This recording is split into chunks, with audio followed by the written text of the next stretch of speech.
My fiance of 11 years confessed to a porn addiction that ruined our once great sex life. I realized flirting made me feel less shame, he said, breaking my heart. Now, after weeks of honest conversations, he's still unable to finish with me. Am I not enough anymore? Throwaway account, this is a lot to explain. My fiance and I have been together for 11 years, engaged for 4, and we moved in together when we got engaged. Our sex life has always been quite good. It did slow down a bit when we relocated to another state and lived in a van for a while, mainly because we both worked a lot and it was pretty obvious when someone was busy in a van, so we tried to restrict it to nighttime or when we were parked in more secluded places. Overall, we were generally satisfied, or so I thought, but we will revisit that. This issue began about 4 months ago after we returned to our home state to be closer to family. Currently, we are staying with my parents while searching for a place with reasonable rent, and I am attempting to secure a new job. For context, he has one very religious brother who had invited him to his church. We were not very religious at all at that time. When we first returned, the only job I could find was a seasonal position, which of course did not last long. One day while I was at work, he decided to attend church with his brother, and when he picked me up from work that night, he dropped a bombshell on me. He told me he had a profoundly emotional experience at church, and everyone at confession urged him to come clean to me about his pornography addiction. He had been watching it almost every day, and from what I recall of that conversation, he was not very clear about a timeline, stating that it was how he had always dealt with the sexual trauma from his childhood. However, he hinted that it may have escalated in severity over the past 2 years. Not only that, but he had engaged in such behavior so frequently that he had normalized certain actions and then confessed to emotionally cheating. He explained that he realized watching pornography made him feel less shame about looking at other women, and he had been flirting with other girls when I was not around. There were no texts or private conversations, and he never escalated it to anything more intimate, swearing that he would never sleep with someone else. However, he did flirt back with women who approached him at work and other situations. He cried and acknowledged that he had a problem and that his actions were not acceptable.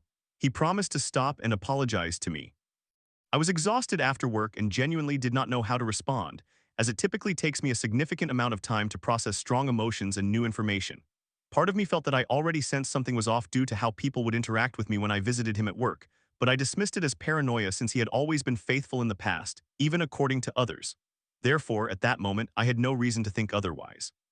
I simply nodded, comforted him, told him I appreciated his honesty, and expressed that I was glad that attending services helped him feel better. I suppose I was in shock as well. The following day, we both went to work and I felt completely out of it. Suddenly, it all hit me. I cried throughout the day and barely accomplished anything. My supervisor had to pull me off the floor and send me on break. In short, I felt embarrassed, overwhelmed, and betrayed everything. I can struggle with advocating for myself, so I kept my feelings bottled up when I got home and tried to act normally. He is the opposite. He always makes sure I express what is on my mind, and he does the same. He has always been my support when it comes to having difficult conversations or making significant decisions. Our communication is good, but this was the first time we had faced such a major issue since we rarely fight or have significant relationship problems. I guess he could sense something was wrong, so I made an effort to tell him how I had been feeling. We sat down and talked, which was very tough. It was likely one of the most emotionally charged conversations we have ever had, and by the end, we were both exhausted but felt hopeful about moving forward because we genuinely love each other and did not want this to end our relationship. He began attending church more frequently and reading the Bible and the Book of Psalms. We had never been particularly religious, despite coming from religious families, but it seemed healthy for him and helped him feel more committed to keeping his word to me, so I encouraged it. Fast forward to more recently. A month or so ago, I caught him watching pornography. I was, of course, upset. I had never considered pornography as cheating before we encountered these issues, as I thought it was normal for people to watch occasionally. However, once he admitted to having what was essentially an addiction, I certainly felt differently about witnessing him engage with it. I confronted him in the moment, knocking on the bathroom door, and told him to turn it down. It was late at night, so I suppose he did not think anyone was awake, but it was very audible from outside the bathroom. He turned it off completely, and the next morning I addressed it with him. It was another very long discussion. This time I wanted to explore the issue directly, but due to the embarrassment of being caught, he was far less communicative than usual. Nevertheless, we managed to work through it and feel more at ease, understanding that because we had been together since such a young age and had never had serious sexual discussions, he felt very vulnerable discussing it. That was our fault for always assuming we were on the same page sexually. He informed me that he had, in fact, reduced his usage from every day to approximately once a month. The night I caught him, I sought advice on Reddit from others who had partners with pornography addictions. which helped me navigate the conversation and determine what questions to ask. I tried to be understanding, recognizing that going cold turkey could be challenging for someone, and I was pleased that it was becoming less frequent. I double-checked to ensure he had stopped flirting with other girls, and he assured me that it had completely ceased. I encouraged him to see a therapist about his traumas so he could begin addressing the issue at its root, and he agreed that it could be a beneficial idea. I asked whether part of the reason he felt the need to watch pornography was due to a lack of sexual intimacy between us. He stated that was part of it and mentioned he felt he had certain kinks he was too embarrassed to discuss. Admittedly, since moving in with my parents, our sex life had significantly decreased to about once a month. Additionally, I had resumed taking the birth control pill, which had significantly diminished my sex drive in the past. Neither of us had been actively pursuing sexual intimacy for various reasons, and partly because we had unintentionally become accustomed to its absence. He confessed that he often considered approaching me instead of watching pornography but had felt guilty, as if he were bothering me. I apologized for making him feel that way, and we discussed how our living situation, medications, and many other factors had been affecting us. However, since then, we had begun going to the gym together, which has positively impacted my sex drive. We also talked about the need to move soon because we genuinely require our space. We spent a while discussing what we each desired from our sex life, how often he ideally wanted to have sex each week, experimenting with new things and even incorporating his kinks, which were not that extreme, while making a commitment to improve our intimacy. Overall, I thought it was a very productive conversation and we both felt better afterward. Since that conversation, we have been having a lot more sex, which is fantastic, but my issue is that I am starting to feel very insecure. The thought of him having flirted with other girls occasionally lingers in my mind, and I feel that if I were only prettier or more attractive, perhaps we would not have faced these issues in the first place. Sometimes, when I see girls I know would be his type, I feel poorly about myself. I am trying my best to set that aside and reassure myself that he loves me and finds me attractive, but now I am beginning to question that as well. Throughout our daily lives, he does things that indicate he finds me attractive, but he never initiates intimacy, so I do. However, since that conversation, he has only been able to finish during sex through oral stimulation and his kink. Initially, I thought it was not a significant issue, but now it seems that he can only maintain arousal during penetrative sex for a few moments. He often goes soft while having intercourse and can only finish through oral stimulation, or he receives oral, remains aroused momentarily, but then becomes soft again when we attempt penetrative sex. We have never faced this much difficulty with his arousal before, and I am starting to question what is happening. I cannot discern whether I am overthinking due to everything that has occurred. Is it possibly a side effect of weaning off pornography that he is simply not as aroused as he used to be? Could it be that he is less sexually attracted to me because he is mentally comparing me to the women in pornography? Honestly, the feeling of never being enough is really starting to gnaw at me. We had just committed to improving our sex life together, but when it comes time to be intimate, he seems satisfied with the quick gratification, and I am left feeling that he is not sexually attracted to me since he cannot maintain arousal for more than a few minutes. I know we should probably talk about this, but I cannot tell if I am overreacting or prematurely jumping to conclusions due to my insecurities. Story 2. After months of letters and calls, my husband's anger flares again. Everyone is a loser and I don't feel like a soldier, he moans. When I ask about his vaping past, he shifts blame to me. It's your fault for checking my bank. Is our marriage crumbling before I see him graduate? My husband and I have been married since January of this year. We decided to formalize our marriage on paper before having a wedding ceremony, as he was set to be deployed to basic training. He was dispatched in February, and I will not be able to see him until he graduates in the upcoming weeks. He does not have any phone time except for limited phone call privileges every Sunday. Our main method of communication is through handwritten letters, and we write to each other almost daily. Recently, however, both of us have started to slow down on the letter writing. I believe this is due to his increased busyness, while I have slowed down because he does not really engage with the things I mention in my letters. He primarily discusses what he is doing in training and expresses that he misses me and our daughter. In my letters, I also provide updates, letting him know that I support him and asking questions about the drama happening in my life. He has only responded to one aspect of my life and does not pose any questions to me, which I know may indicate a lack of concern on his part. It would be reassuring to receive some acknowledgement or validation. Nonetheless, I do not mind too much about the letters. I am just happy to receive anything from him, especially reading that he loves and misses me. Typically, he tends to have a pessimistic outlook.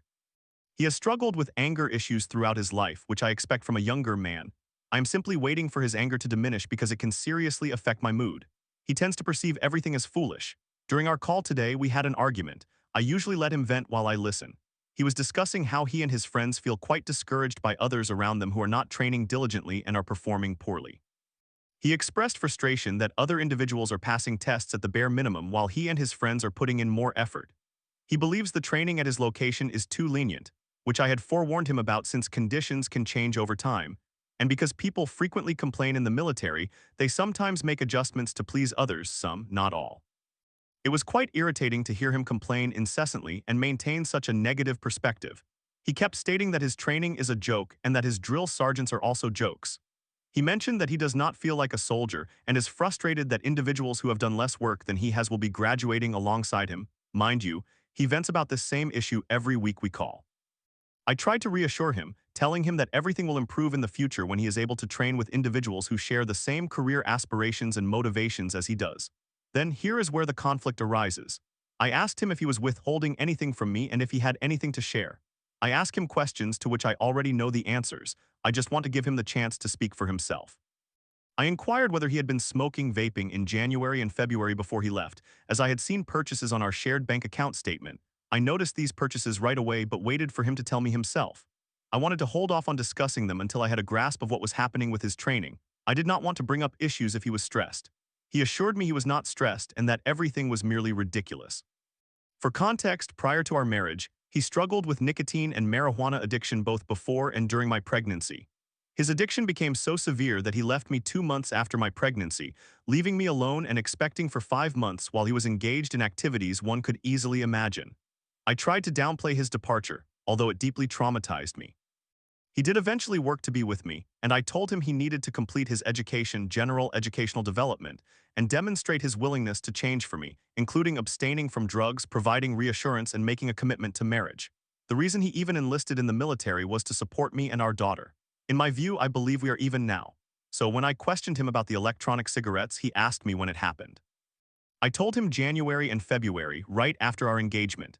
He responded that he did not recall and speculated that he might have purchased a vape for his mother and sister since, prior to his departure, he was going to the gym daily and picking up his brothers from his mother's house. I could believe that, but what concerned me was his use of the word probably. He grew annoyed, questioning why I was bringing up something from the past, which does not feel distant to me, and accused me of making assumptions, which was not my intention.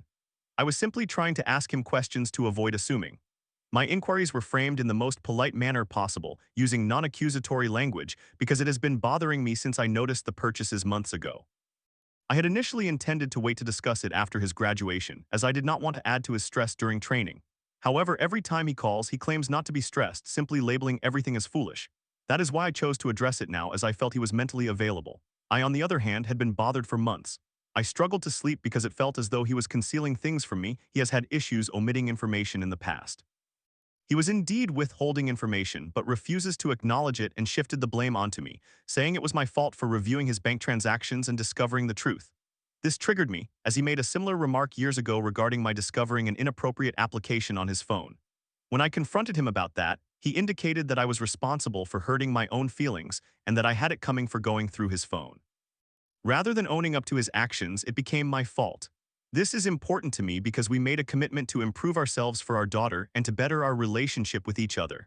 I would like to mention that before he left for deployment, we had an argument about me catching him using his mother's vape. He claimed it was the first time in a while.